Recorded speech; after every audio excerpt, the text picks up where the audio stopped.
Welcome back to the Simply Successful podcast, the place where we drive and try to be simply successful. Women say men are failing, and men say women simply expect the impossible of them. But what if the other gender isn't really the problem? What if the real problem is that we abandoned the original blueprint or divine design? Today, we explore how men can become strong, grounded, and purpose driven again, and how, on the other side, women can rise in their feminine power in a way that not just brings out the best in them, but in men as well.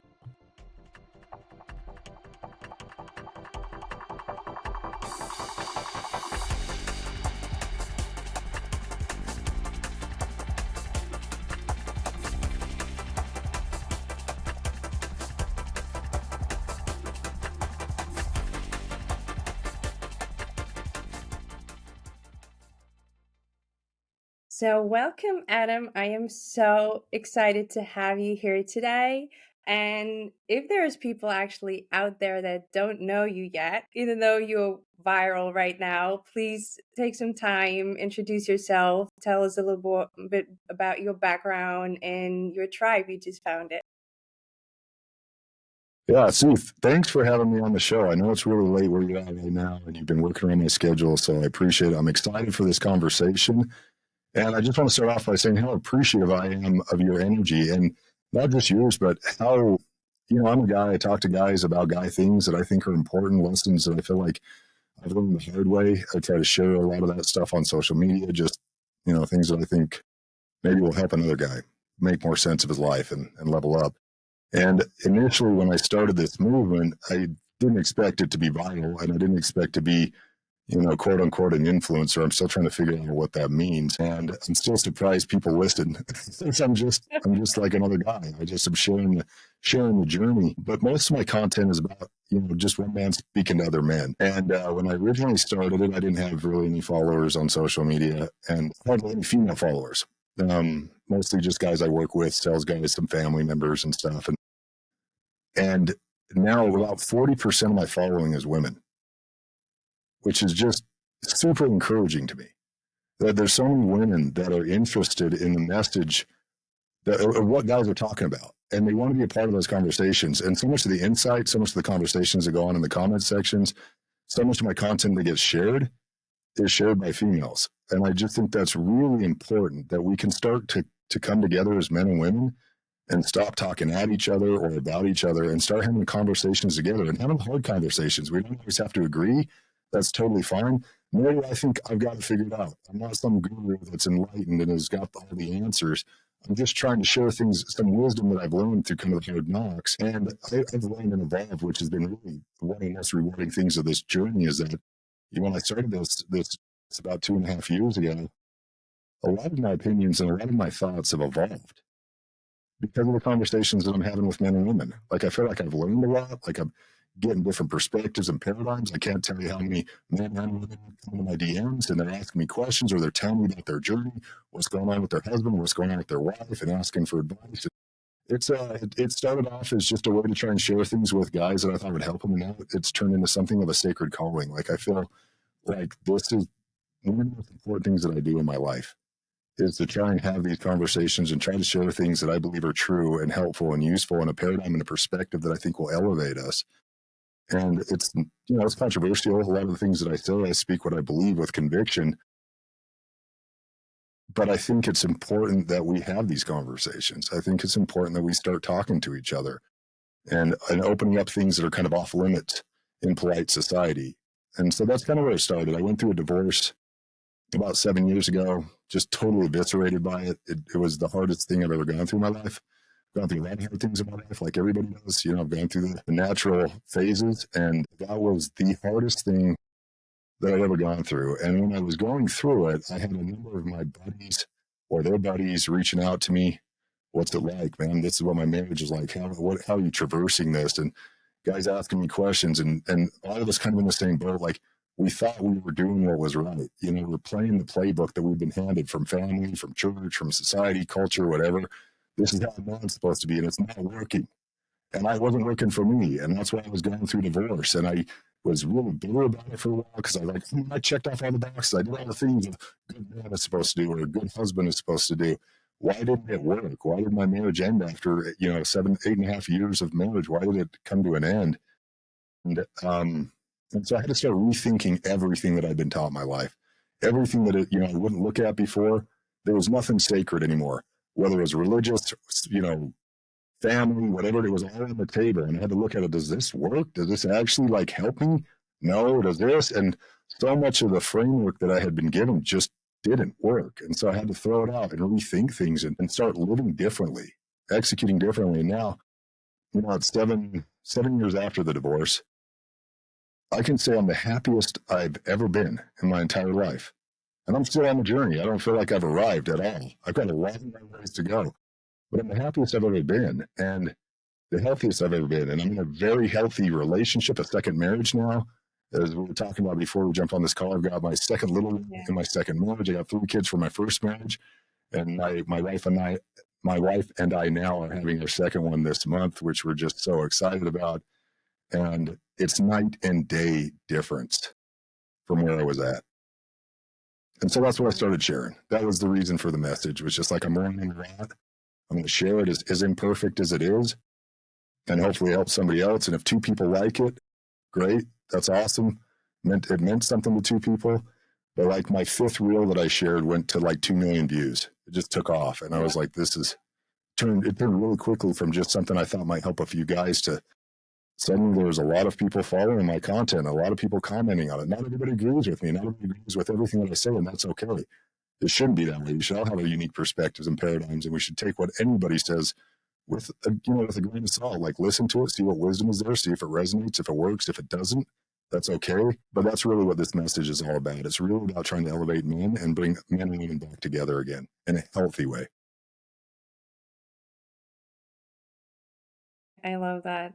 Thanks for sharing. That's awesome. And actually it is kind of similar what brought me to the journey because I have a background in professional sports. So I um was doing all the things society told me to do, work hard, and if it doesn't work out and work even harder, and I to burnout basically because especially as a woman, getting back to the topic of today, I was just so out of alignment and I was just so off my path that I got miserable. I didn't enjoy the sports I loved so much anymore. I developed eating disorder. Everything was just revolving around training day and night, couldn't sleep well, and it was just a lot. And then I had to quit right before I became actual professional and right before like the Olympics and the adults so to say. And then I became a health scientist because I wanted to find out why. Because it was the same as you said. I was like, I did everything that was in the playbook. I worked hard, I worked harder, I did the extra sessions. I was like, why? Why did I fail? Like, why did my body give up?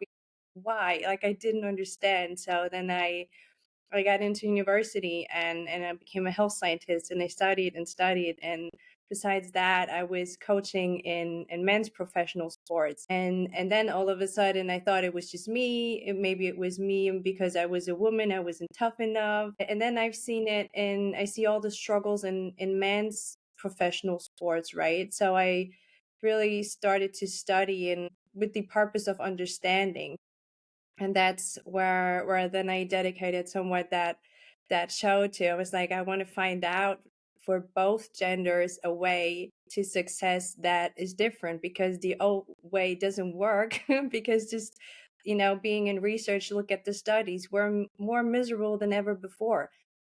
Suicidal rates, mental health issues, personality disorders, like alcohol, drug abuse, whatnot. We supposed to be so well with modern medicine and all this freedom and all that, right? But we're not. And that was like the turning point for me as well when I hit rock bottom as it was for you, where I said, okay, stop it here. We need to do something different. And the same was with me in failing relationships, right? I was like, what am I doing wrong, right? But it feels like it's getting so frustrating for men and women these days because we feel like we're further apart than ever before. And that's why I appreciate getting together with you. And really, I really feel like women now waking up and they want to genuinely want to learn how men function and the other way around, and want to, come back together and find out how to connect and love and build with each other the way we're supposed to be. So that's awesome that we can make that possible and that we see that movement in the right direction. But going back to the start, what have you noticed yourself and working with other men? What is kind of like the crisis right now men face, or what do you see where men fail? Yeah, that's such an important question because as men, we do need to get our houses in order. We've lost our way. And to the point that you made earlier about everybody just not being happier, men and women, I think we have to really start taking accountability of what's going on in society. And for men, we have lost our masculinity for so many of us. We don't know what it means to be masculine. We think masculine is toxic, and we try to kill it. And so, what that looks like here in the States, I know you're in Germany and it's probably similar. I was just out in Germany this last summer. It's probably similar in a lot of ways. But here in the States, all the qualities that make men men have been demonized. We've told are bad. So, being competitive, being aggressive, being strong, having a purpose and a why of what you're doing and why you're here. So much of this stuff has been lost. And with the rise of feminism, and I'm not blaming feminism, I think this is a human problem. And I think it actually starts with men, the rise of feminism. It started with good intentions, and there was a reason for it. It was not that long ago that women didn't have the same rights as men. And so I'm not suggesting that we go back to the dark ages on any level. I think men and women are equal, and we bring equal value to the table. And when we're in balance with each other, the yin and the yang, that's where we're really healthy. And that's where children are healthy. And that's where everything starts to kind of make sense. But we've lost that balance. We've tried to neuter men, and in the process, not only erased masculinity, but the feminist movement has really been about destroying femininity as well, and it's been a clear present attack on the family, and it's been hugely successful. So what that looks like is divorce rates are through the roof. We have over a 50% divorce rate right now in the US. So families are constantly being torn apart. Most of the time, the custody goes to the woman, the majority of the custody. So you have boys that are being raised by women who are struggling to keep the ship afloat. Whatever the reasons are for the divorce, it takes two people to raise a family well. And a woman can't train a boy into becoming a man, no matter how good of a mother she is. But the boy at some point is going to be looking for masculine influences if he's going to turn into a man. And a lot of times those influences are toxic. He starts getting involved with the bad crowd, the bad crew, kids at school or whatever.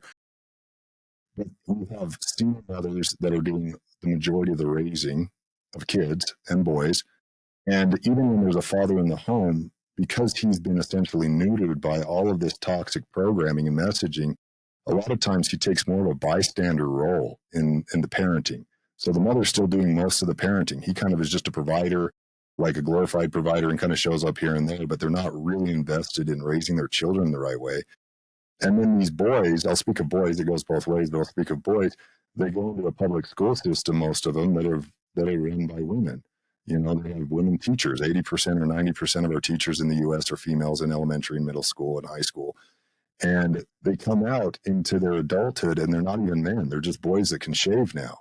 And they're essentially looking for a woman to replace the mother of their youth or the teacher of their schooling, a woman to give them purpose, a woman to tell them what to do, a woman to save them, sort of.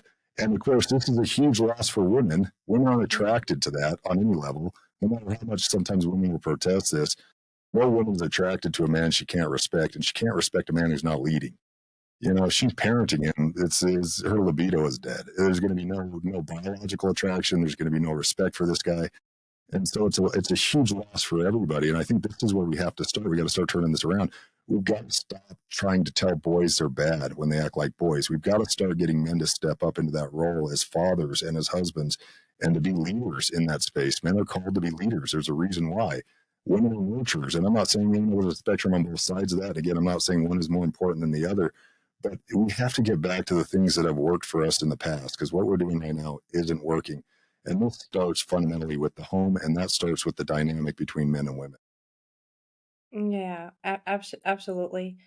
I love that. And even going back to what you said with the purpose and the direction, studying like health sciences and the whole mind body connection now for over 20 years. And we see, and we just talked about it, a rise in autoimmune disease, right? And which is technically just the body fighting itself, means like we're fighting, that like that state we're trying to keep, which is just not natural, because the body with this divine intelligence knows, what we're created for, right? And what we're good at, and what we're designed for. And that was the same with me. I was fully out of my role. I was like in hustle mode. I was in control of my training schedule, and I was embodying full masculine qualities, right? I tried to compete. I was looking for my training and competition improvements in men. I was like, okay, what do the guys do, right? And how do they muscle up? How do they get faster? How do they develop their skill levels? And I just try to be kind of like copy to be a better man, and it backfired because I was the most miserable I've ever been. My body, autoimmune disease, eating disorders. I was so dysregulated, like you can't even imagine. And I think that's the same with what you say about the boys. And in the end, it is all energy that has to find a healthy channel or outlet. And if the boys never learn, right, how to channel their energy and their even their anger, and their like, all emotions are valid. There is no good or bad emotions, but have to know how to handle them and how to give them a healthy outlet. And I think that's another problem with what you just mentioned, that they never really learn growing up in that environment how to regulate it, right? Or even how to understand what it means to be a man. So Well, that's yeah, very. you understand this because you've done it. You've stepped into that. So many women have, and to be honest with you, I don't know, and I'm sure they're out there, but I don't know a single woman long term who is super fulfilled and happy in a career. I'm sure there are plenty of women that are. I just don't personally know any of them. Initially, there might be some excitement in being part of the workforce, and we should all be educated. We should all have skills and talents, men and women, and we should all have ways of contributing. But there's a study that I read recently: 80 to 85% of men hate their jobs. Mhm. They hate going into the workforce. The fact that women wanted to race into that losing scenario, most men are not happy. They're doing it because, and I'm not speaking for all men, there's guys out there that aren't doing a good job of being a man, but men will do that. They will go step out their front door, go work hard every day, doing something really difficult to be able Mhm. to take care of those they care about. That's how we're wired. That's how we're programmed. So we're willing to do stuff we don't like to do. We're willing to do things we hate doing if it's for a higher purpose, if it's for taking care of our family, taking care of our wives, taking care of our children, providing safety and security for them. We'll run through walls, we'll take bullets, we'll do anything that it takes to make that happen. But most men aren't doing that because it makes them happy and fulfilled. They're doing it for a higher purpose. It's important. And I think women are discovering that. They're stepping into the workforce and like, this actually sucks. I mean, my wife, she has like a really good friend that's super successful. My wife was super successful in business. She was the number one female sales rep at Vivint, which is a massive multi-billion-dollar company. She was the number one female sales rep. She destroyed dudes all day long, but she wanted to be a mother. She wanted to step into that role. And so when she met me, that was one of the most attractive things. It wasn't that she kicked ass. That was attractive. I thought that said a lot about her character, but it was that she wanted to step into her feminine role. That was the most attractive thing to me. She wanted to be a mother. She wanted to raise kids. She wanted to be a nurturer.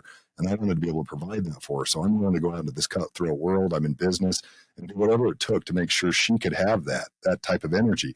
And if I can give her peace as a man, then when I come home from everything that I'm doing in the outside world, that peace translates back to me. It's this really beautiful synergistic relationship where I can Yeah. give her peace by providing for the material things and being an emotional support and showing up in a meaningful way at home as a father and a husband. And then she gives all of that back with her nurturing and her creation and her vibrancy and all the feminine energy that she has. It's just absolutely beautiful and spectacular for me to be a part of that.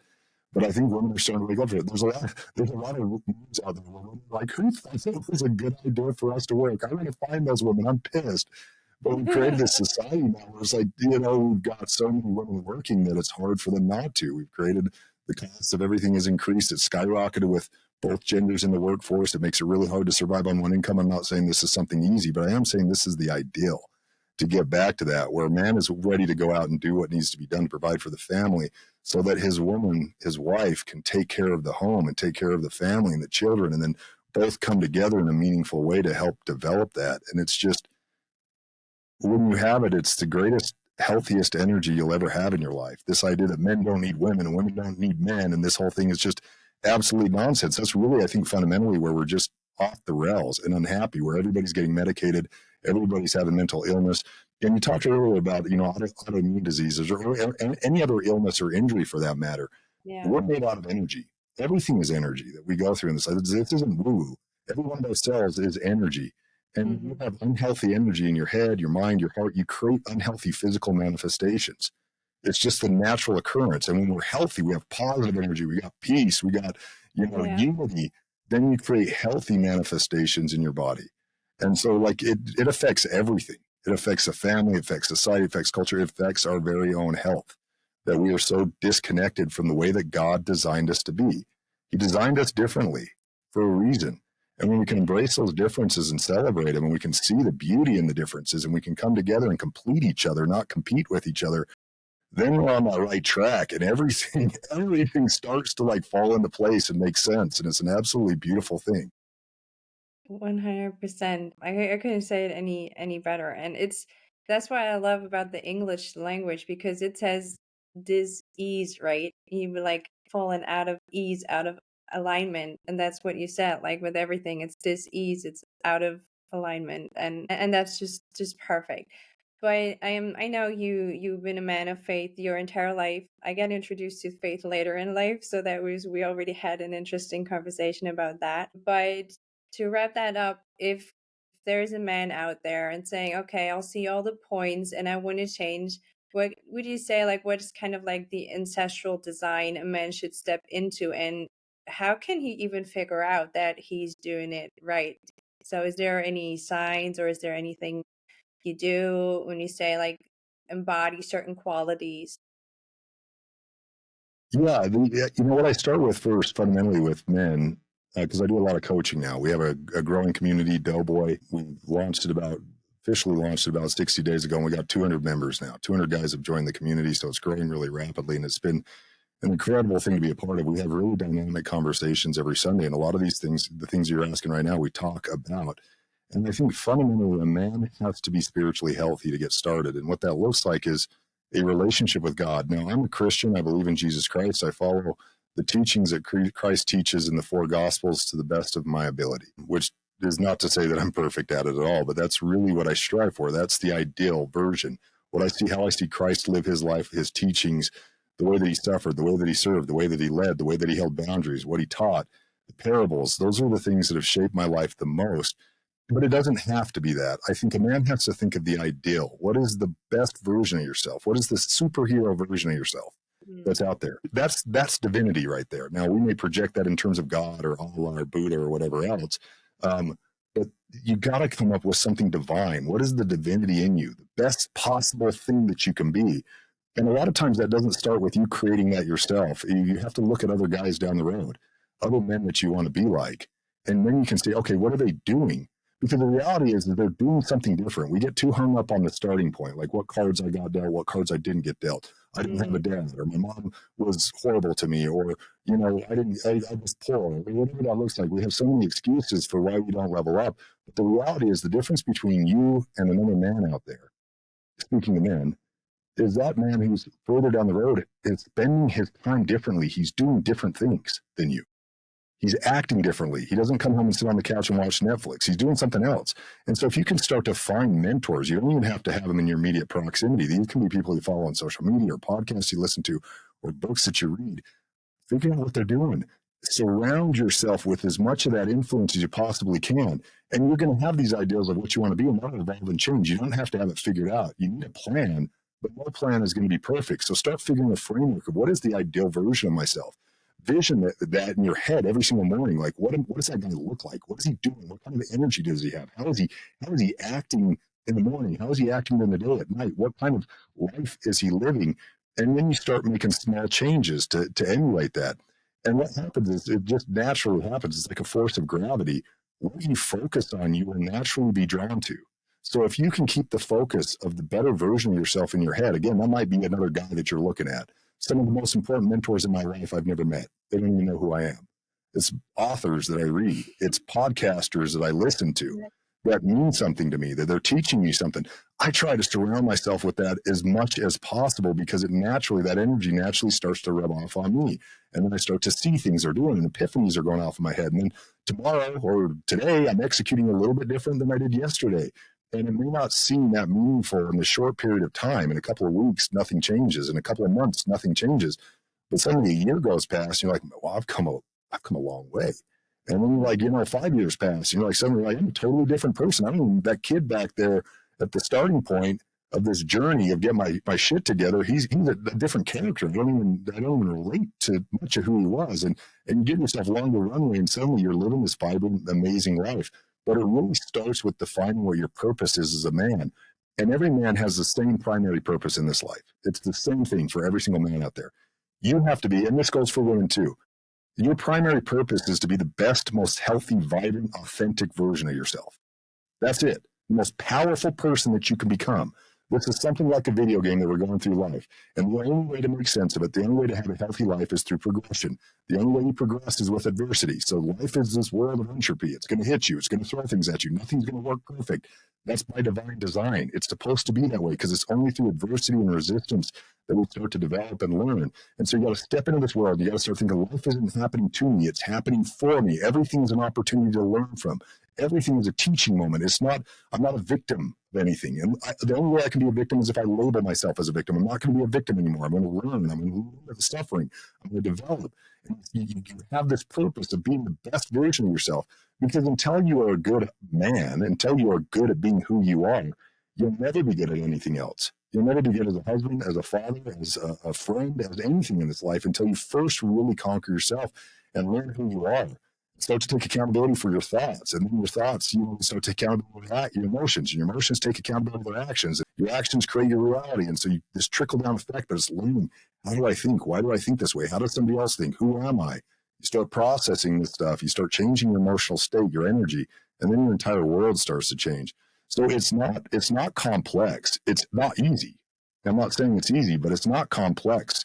It's just nobody teaches us this stuff. My parents never taught me this. I never learned this at school. I never learned this. I started learning this when I started getting my ass kicked when the things that I was doing wasn't working. And I was like, man, I got to take radical ownership of my life, radical accountability. I can't blame anybody else. I can't expect somebody to come save me. I've got to own this time that I have right here on this earth, this moment, day by day, moment by moment. I've got to own it, and I got to be invested and intentional about what I do if I want my life to be healthy. And that's not easy to do. But man, is it rewarding. Absolutely. And I love that because it is to that point, it is all about building your identity, right? Because I think like what you get taught to a degree or what you see is, like plans or habits or certain tasks, and then people are chasing tasks or habits, but um they don't really connect it to them. And I think most of the time if we have goals and things we want to achieve, that's really about the thing. It's about how it makes us feel, or how, what person we become with that, certain goal, certain achievement. And that is what I found out throughout my journey as well. And it's just like mental health, and just like mental neuroscience, basically, that then you figure out your identity, right? And then you say, okay, that ideal identity, what is he or she thinking? How is he, stepping into this world? And how, embody we certain qualities, how we show up. And then in the Bible says it so perfectly, what fruits of the spirit do we bring into the world, right? And coming back to your example, and you had that one video out I really loved about the parable with the talents, right? To really look for an idea of what could be in others, but not, aim to be a copy of another version, because God designed us uniquely. There's no one out there like you. It's just you. So, and he gave us certain talents and qualities and strength. It's in that gender role, but it's in our unique identity. And I think finding that and embracing that and stewarding that well is really like becoming your true north star, and it's the road to go. So yeah, identity work is so important. But what I see, and I struggled myself, and I know so many women and men out there with topics of self worth issues, doubts, am I good enough? Like that old story, am I good enough? And I know so many men struggle with that too. How did like faith and identity in Christ helped you there? Because it helped me tremendously. Or what give you to the men out there that struggle with self-worth issues or self-doubt? That's a good question. There's a lot to unpack there. I first want to go back to what you were talking about identity, because identity is everything. And one of the things I was doing for a long time, and I think most of us do, is we externalize our identity. So we'll blame our identity on how we were raised. We'll blame our identity on our divorce. We'll internalize that as our identity. And we live in this world of entropy, of resistance. And so much of the programming of the world is going to be shame based. We're going to start hearing this voice in our head that starts as a kid. You're not good enough. We beat ourselves up when we make mistakes. We talk poorly to ourselves. And then a lot of times our identity becomes our emotions. So you're angry. I'm an angry person. You start Mm, making these identity statements. I am is mm, the strongest two words in the English language. I am, because whatever follows that is your identity. So if I'm an angry person, it's not because you're intrinsically an angry person. It's because you're creating that identity subconsciously or consciously. You're creating an identity by making those statements. Or I'm a depressed person. I'm depressed. I feel depressed all the time. We allow our emotions to dictate our identity. But the reality is everything stems from the way that we think. The thoughts are what steer everything.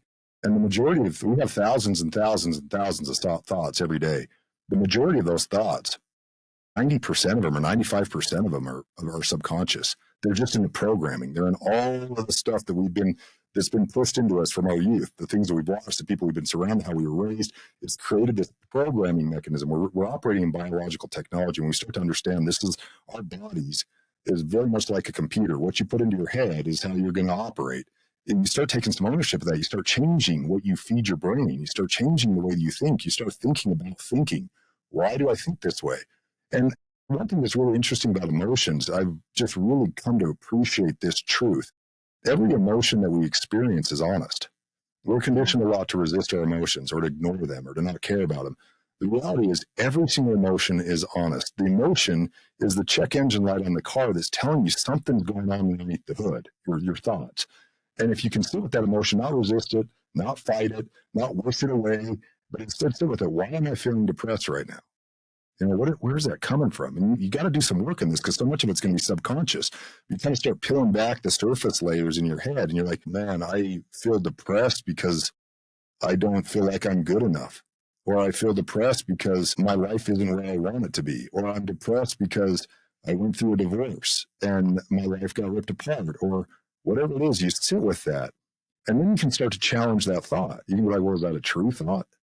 I'm depressed because my mom treated me poorly. Well, okay, maybe your mom did treat you poorly, but was that really a bad thing? Or am I just interpreting that as a bad thing? My thoughts have made it into a bad thing. And now my emotions reflect that. So now I'm angry all the time. I'm going around feeling so angry because my mom did this to me when I was a kid and I hate her, blah, blah, blah. But if you'll start to rewrite some of that, you're like, oh, well, my mom was maybe she was doing the best she knew how to do. As imperfect as it was, and what did I learn about it? Maybe because I saw how my mom was as a parent, I'm going to be better. That's actually a huge blessing for me. Like for me and my divorce, I looked at my divorce when I was going through it as like the worst thing that could happen to me. And I owned that. It became part of my identity for a couple of years afterwards. I just like negative thoughts, negative emotions. But then with the grace of God, I'll tell you, the things that got me through that, helped me level up, was constantly turning to God, the divine, seeking God's help, going to the gym, which was my therapy session. I don't believe in therapy. I don't think therapy works. I think coaching works. I don't think therapy works at all. And then really like having a good group of guys around me. Those were the three factors, because the guys could tell me, dude, you're being a bitch. Sorry for my language, but they could tell me that.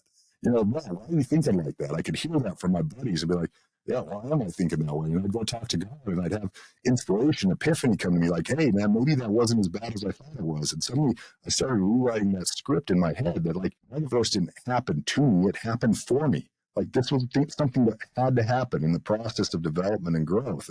And I've learned so much from that. Man, I'm so grateful for it now years later. Like it's one of the most important blessings in my life. But at the time, it was like the worst thing that ever happened to me. It became my identity. Now my identity is like that divorce was like the best thing that happened to me. And I've rewritten the way that I think about it. And because I've done that, my entire emotional state has changed.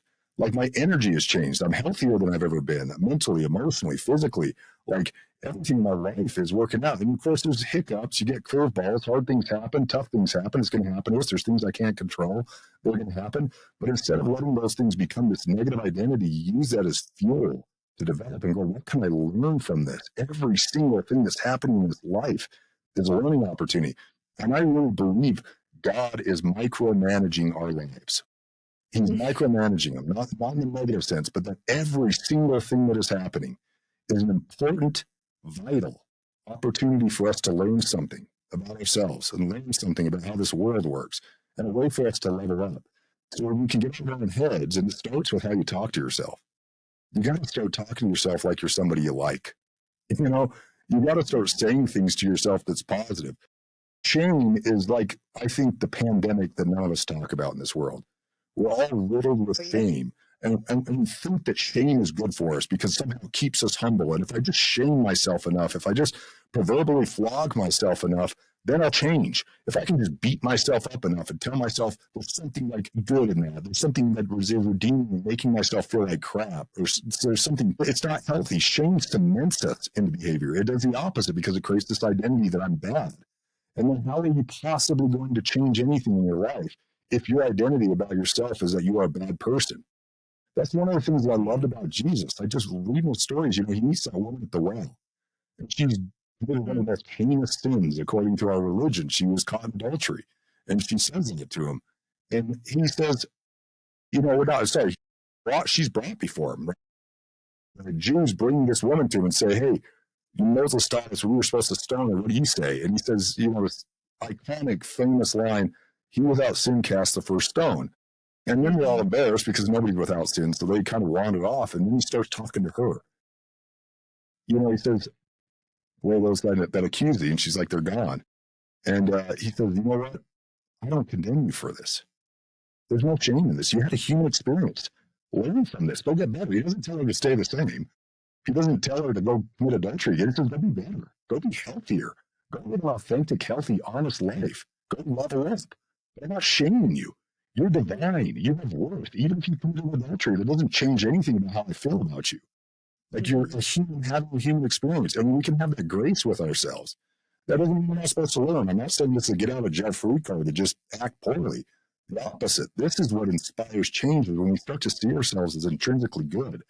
Just like Jesus saw himself as intrinsically good. He taught everybody. He met everybody right where they were at.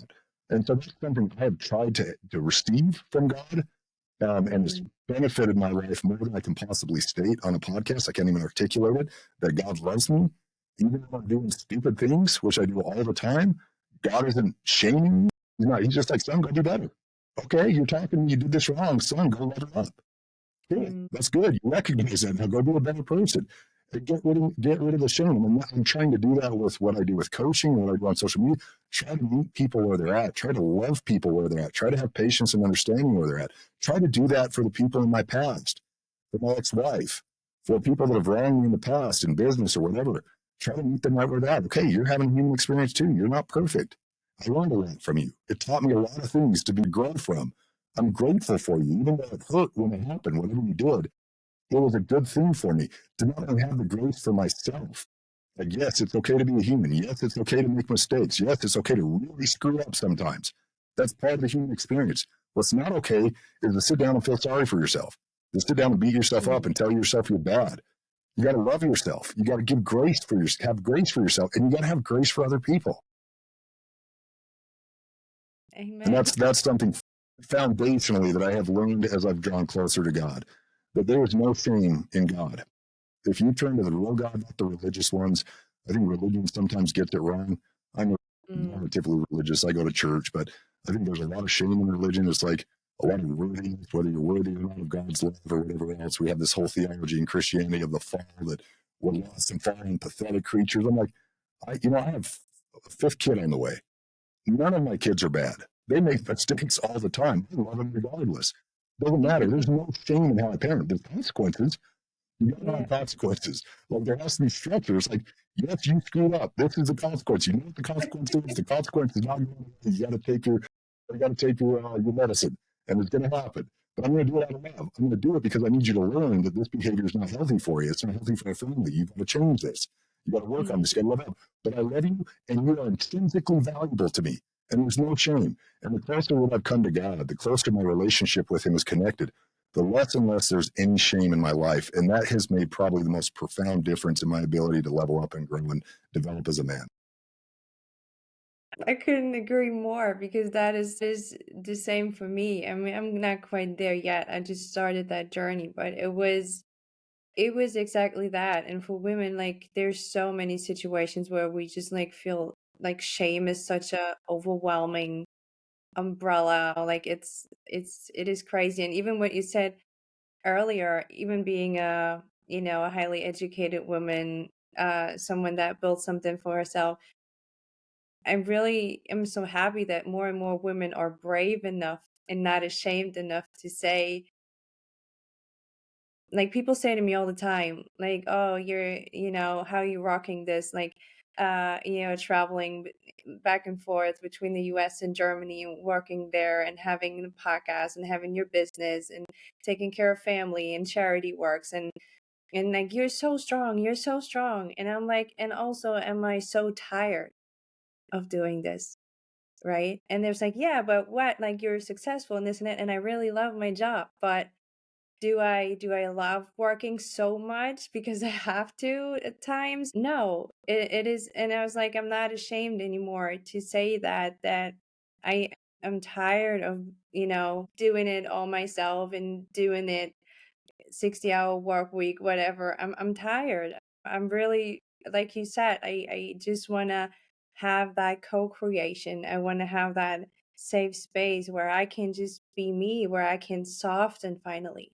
Because what's the hardest part is the women, especially if you compete in business or if you work in pro sports or whatever, and you go out there, of course you have to put your armor on, right? So you're not eaten up alive by anyone out there.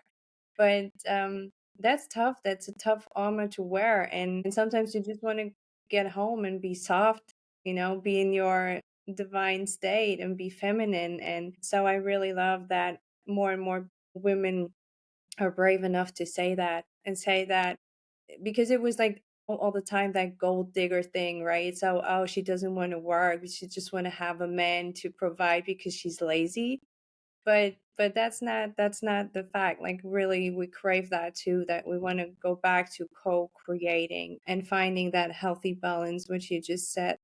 um Well, so can I jump in on that really quick? Like with my, sorry, I'm interrupting you, but one of the biggest flexes for me as a man is that I get to provide that for my wife. Now I have to work really hard to do that. It takes a lot of sacrifice. It's not easy, but she isn't lazy at yeah. all. She is a powerful woman, but her real strengths are when she's in her feminine energy, like what you're Mhm. articulating right now. That's where she really blossoms and shines.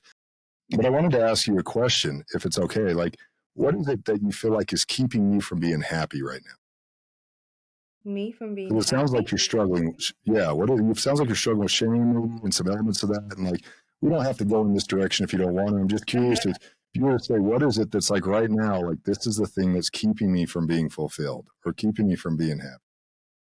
Actually, like to the point, I'll finish that one with God. Like I realized for myself, learning about myself, that being a pro athlete, I was always feeling like I had to perform and work for love, right? And for validation, and always prove through action and achievements that someone sees me, someone loves me, someone even just like pays attention to me. So I had this ingrained thing that I was like, only if I do so much and I work real hard, someone will love and notice me. And I carried that into relationships. And that just didn't work out. Of course not, right? Because I basically switched roles here. And I was really trying everything the world could offer, all different things cure that or to, change perspective. And the only thing that really helped me was coming to God and understanding that I am a child of God. And what you just said, there is no performance because and I can F up and he still loves me. And I couldn't find that in any man out there. I couldn't find that nowhere in the world. And this was the first time in my life with like my late 30s that I felt unconditional love. And I cannot put in words what a feeling that is and what how amazing that is. And I'm truly blessed and fulfilled here. And think the same, like, and I just think I'll feel that everything progressing and falling into place. But what's definitely missing for me right now personally is that that man by my side. And because I'm still, you know, I have to do it by myself. I have to. I have a girl. I'm taking care of my mother because my dad passed in an accident and we lost like 3 family members in 6 months. So the whole world broke together and it was falling back to me as the strong one again. And I love doing it and providing, but it's just, I'm just tired of it. So that's kind of like, you know, if you ask me what's the one thing missing, yeah, that's having a faithful marriage, having a partner to build with, to find that balance with and create that balance with. And you can't order it on Amazon, so I'm still praying on my knees all night, and there's a purpose in this waiting season, and I know I'll get prepared, so that is all right. But that's probably the one thing, yeah.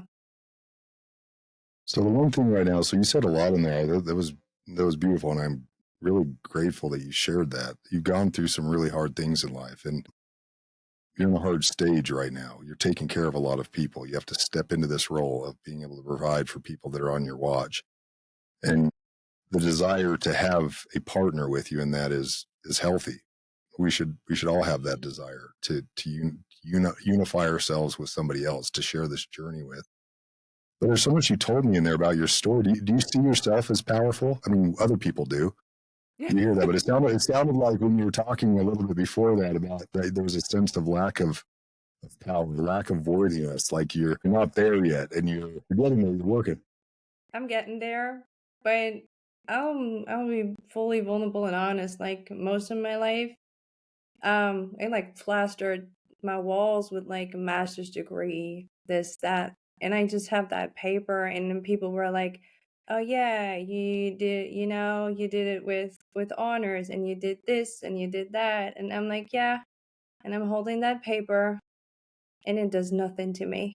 Nothing. So that's really and since I'm walking with God and I'm having my new purpose and my new a company I work for, I'm starting to be fulfilled and I'm not performing anymore. I'm really blessed to contribute and to nourish and to build with them.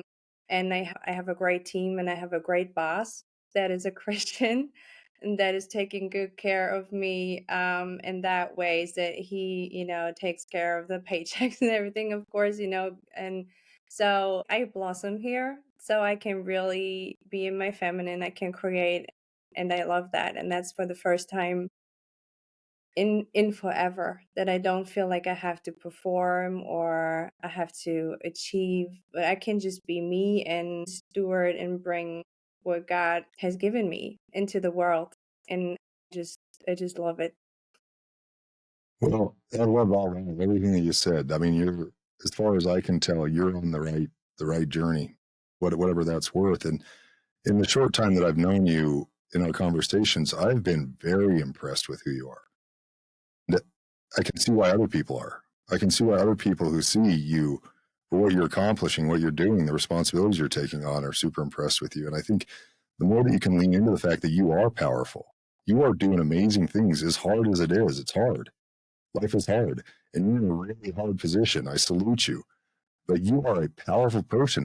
God has given you a lot of responsibilities in this life because God knows you're powerful and you can do this. And all of these things that are happening right now in your life, everything that you're learning and developing, as I say this to myself, is just as much as I'm saying this with you, It's preparing you for something better. That's the story of, of Lot, and his wife is leaving Sodom and Gomorrah, is going to be destroyed. And God's telling him, I have a better place for you to go. Lot's wife looks back and turns into a pillar of salt. And a lot of times when we read that, it just sounds super bizarre and super harsh. But the reality is, if you take that as a metaphor, it's brilliant. It's like if we're constantly looking back at the past, or if we're constantly wishing for some different scenario, we miss all the things that God is doing right now to develop us and prepare us for a promised land. We look back, we're destroyed. But when we look forward with faith and we say, hey, right now, Sue, everything you're doing, as hard as it is noteworthy. You have learned so much. You have this self-awareness. You have this energy that even comes through our cameras right now when we're talking, that is vibrant and healthy. And you're passing it out on to other people. Like, you should be proud of that. Like, and you are. I can tell. Like, you are proud of that. You should be proud of yourself. Like, look what you've taken on. Look what you've conquered. Look how much you've learned. And instead of being in a place of scarcity about a future man, place of abundance, that guy will come, and he has to be worthy of you, right? Like, he has to be the right guy, Absolutely. which I believe is all in God's timing, right? There's a plan for that. And so we're being forged in the furnaces so that we can be prepared for something better that's going to come down. I don't think that's something you have to order on Amazon. I think that energy will naturally attract the right person at the right time, when you will be the right woman for it and he will be the right man for it. And you guys will create something absolutely beautiful. I believe that. That's that abundant energy versus the scarcity energy, the abundance of, like, I am powerful, I am strong, I am good enough. God loves me. He makes me right where I'm at. He's shaping me and developing me in these hard times for something better. And that's something better. This is what I want. And you talk to God about it. You say, God, I want the right guy. I want the right relationship, but I want to be the right woman for that. And God's saying, okay, Sue, I'm going to start shaping you into the right woman. We're going to have some heavy bricks for you to carry in your backpack today, but you're strong enough for it. You're going to do it. You're going to get it done. And I'm doing the same thing with some guy somewhere. He's doing the same thing. I'm leveling him up. I'm getting him ready for you. He's going through hard times. He's wondering where his girl's at. He can't run on Amazon either.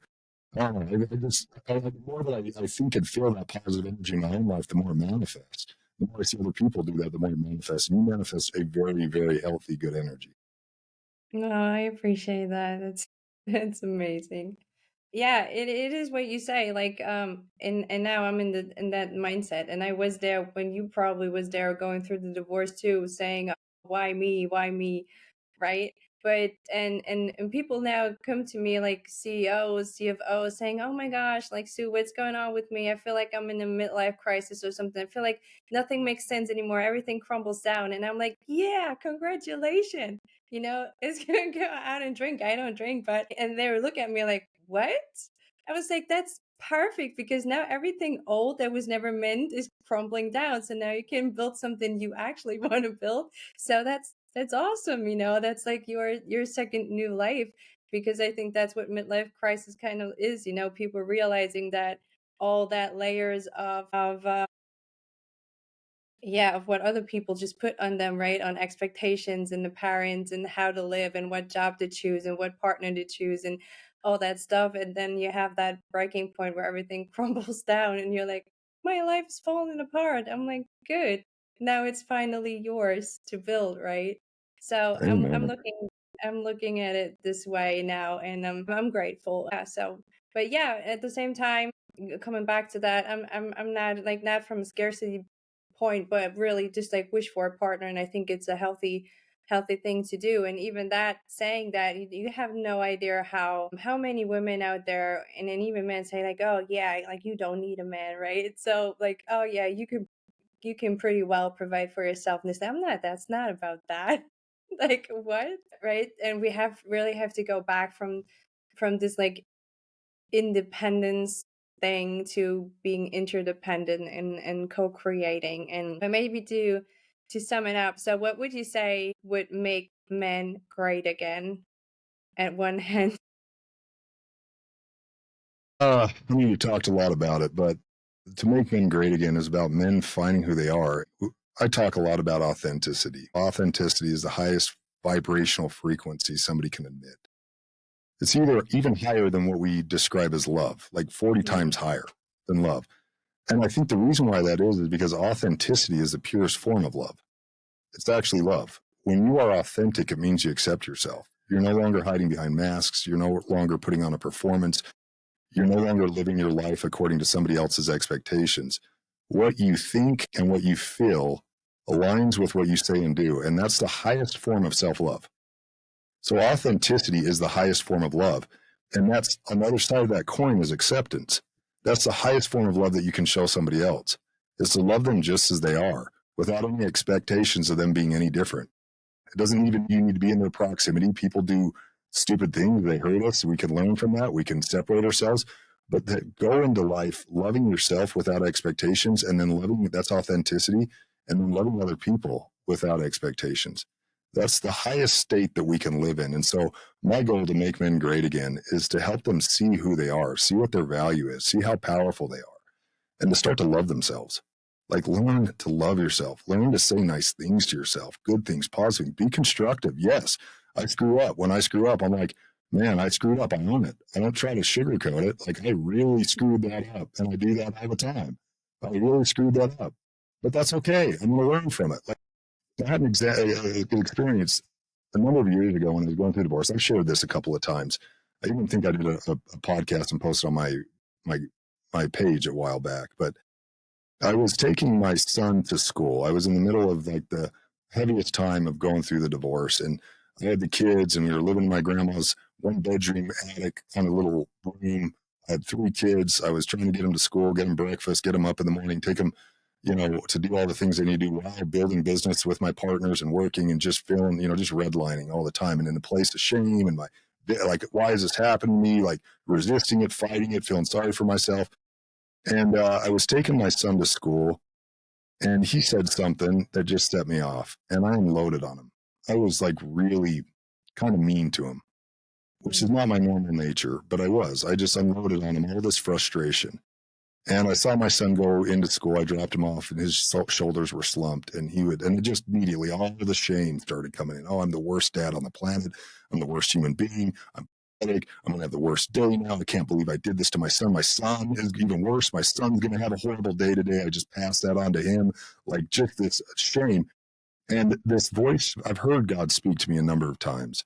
It's always in my head. It's not like an audible voice booming out of the heavens, but it's like this light that goes off in my head in moments that have, oftentimes in moments of high distress. I think we really find God in our afflictions. But this voice was just like, son, skip this part. You don't need to do this shame part.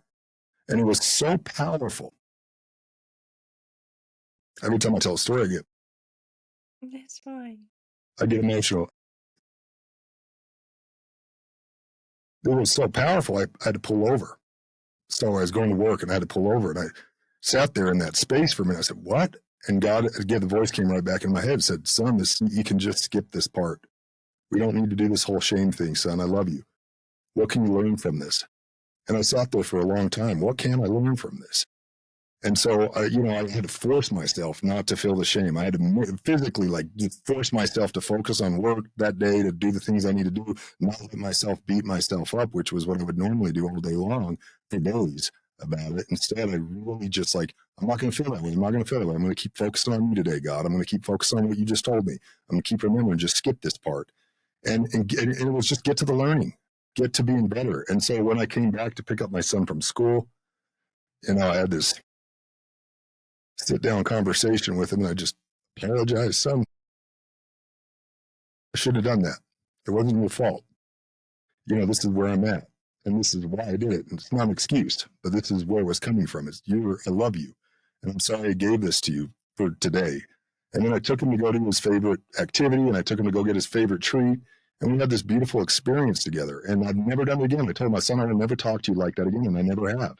But it's because I shifted from the shame, and I shifted to love and acceptance. Instead, accepting myself. Like, okay, I'm flawed. That's okay. God was accepting me. That's what he was telling me. Son, I accept you. You made a mistake. Learn from it. Just get to the good part, which is where you develop. And that changed everything. That was one of these moments, these crossroads or these singularity events in my life where I was like, I will never, ever shame myself again, which I have sometimes. I haven't been able to keep that promise perfect, but I rebound back from it really quick. But I'm not going to let shame take control anymore. And I'm not going to shame myself anymore. And I'm not going to shame my kids anymore. There will be no shame in any of this. This is about identity. This is about me being a good person, worthy of God's love, regardless of what I do, worthy of God's grace, regardless of what I do, and worthy of my own love and grace. And then sharing that with others around me, particularly my family. This is really what it means to me to make men great again, is to find ourselves, to start stepping into the roles that we need to be.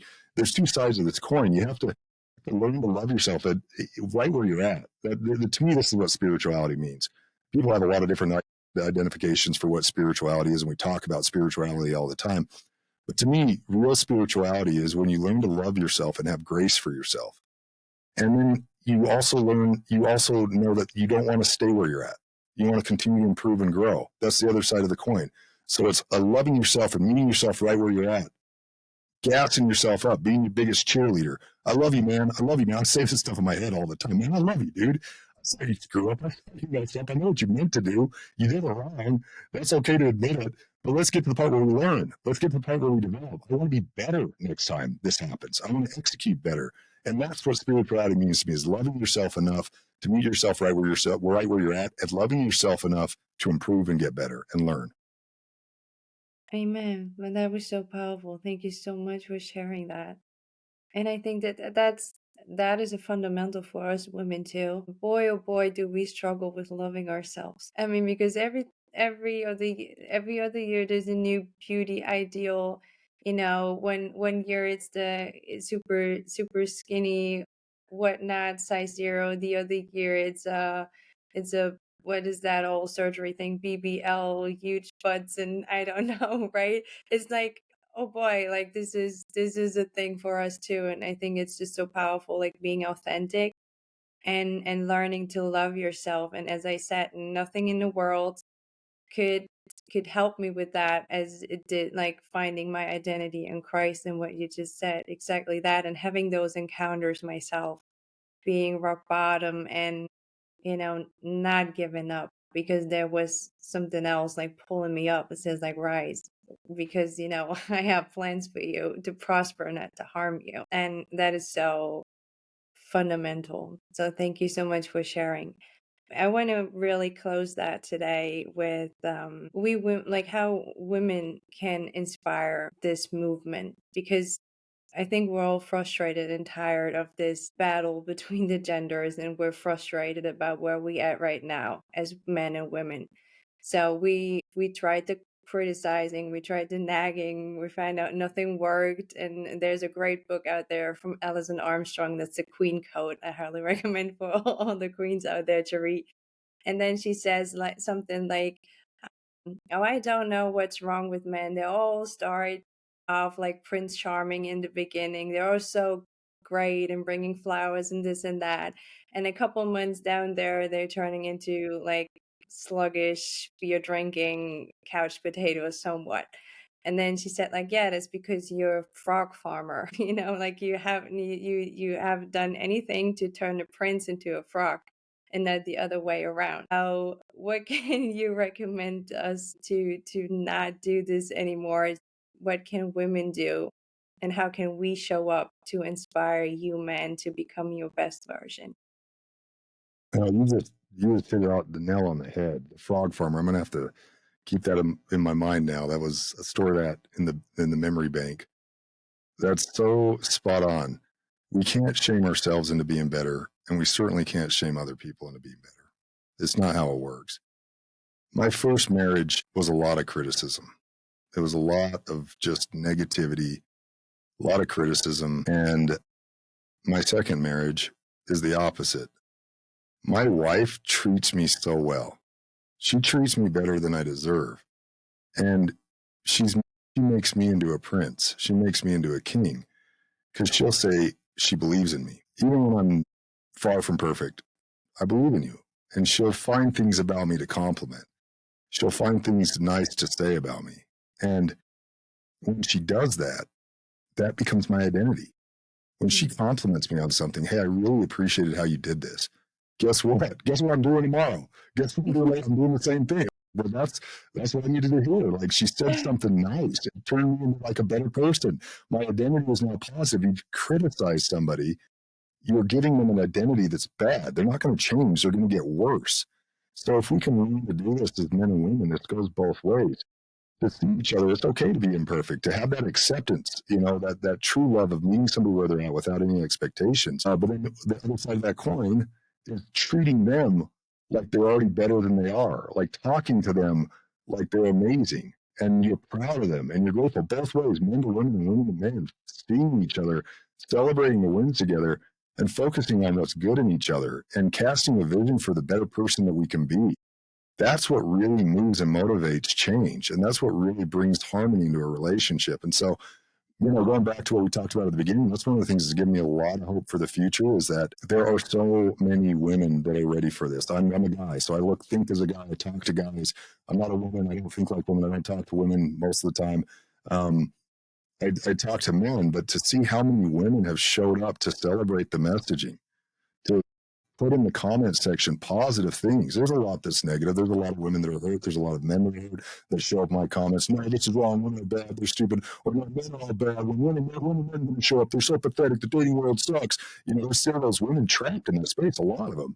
But there's so many women that aren't. There's so many women that are like gassing up the movement that I've tried to create, and not just mine, others that are there to celebrate the changes that us men are trying to make. We're trying to level up where we are far from perfect, but if you can get past the imperfections and start looking for the good in each other, that's where real connection happens. That's where real change happens. And so I say that you're asking me what I would share with women. I would equally share that with men. Like, we have to start seeing the good in each other. That doesn't mean we're not honest about things that are going on in society. I never want to come across personally attacking anybody, but I think we do need to stand up against bad ideologies. We need to stand up against bad philosophies.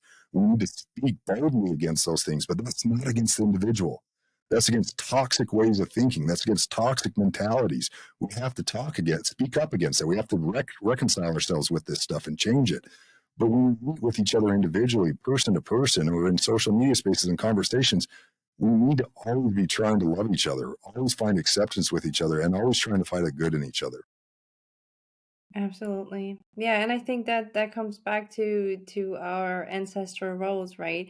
Because just look back in history, there was no powerful man without a powerful woman behind him, and I think that's kind of like what I feel we can contribute because in that order, right? It's like in that household order, it's God, the man leading the family, and the women is following. But I think you can only lead and build well if we do our part here, and we inspire you to do. And what you say, like, you don't have to be perfect, you don't have to figure out each step, but I believe that you going to find a way. And if there's no way, I believe that you're gonna even move the mountain for us to build a way, right? And I think that that is so important, not just within the partnerships or the families, but within society, right? So just like you and me, just say, okay, I really appreciate your movement so much. So whatever I can do, to help you grow that and lead that, I will contribute. And I think it's beautiful to see that those allies form now, and then even like so many people find back to God and find back to that blueprint because they're just frustrated with what we had going the wrong direction, going off the cliff, so to say. And a lot of things is about instant gratification, and everything we're primed over scrolling and the next dopamine hit and everything that's so easily available out there. And then saying, but even I can have all of that, but everyone feels empty inside. So it can't be the way to fulfillment because it's not the way of our hearts. So I really love and appreciate that so much. Likewise, too. I'm really impressed with you and everything you said. Right back at you. Like, I appreciate the work that you're doing. I appreciate the authenticity and the honesty with which you're approaching this and being vulnerable and having a guy to come talk to on your show. To have these types of conversations. I think what you're doing is profoundly important, and I salute you. And I just want to tell you how grateful I am for it. That I could be on. That you had me on your show today. It means a lot. It's humbling. It means a lot to me. Thank you so much. Thank you for the show, and all the best. Enjoy your newborn, soon to be born. Is it going to be a Christmas gift or is it coming later? The due date is the end of the month, and I think a January 1st baby would really be cool to kick off the new year. But My daughter is January 1st. So So our due date is like the end of December or the beginning of January. So one of those days. But my wife thinks that we have a little girl coming, and my wife is like, she is so low right now. I think she's going to come sooner than that. So hopefully not on Christmas, just for her, our daughter, so she's not having to have a Christmas and a birthday on the same day. Like I don't want her to have to grow up with that. So hopefully it's not on Christmas, but any day is fine. We're just super excited to have another beautiful child in our family, and this is what life is about. This is how we complete each other, and this is why we need each other so much, because it's not about us. It's about the next generation. It's about us making the world better for the next generation that's coming into that. We can only do that when we're united. And when we're healthy in our relationships with ourselves, we're healthy in our relationships with each other. And then we're creating a healthy environment free of shame with our children, that we can raise the next generation well and show up. That's what this life is about. Everything else is a side quest. That's our primary purpose. amen. I couldn't say it any better than that. Thank you, Adam. Thank you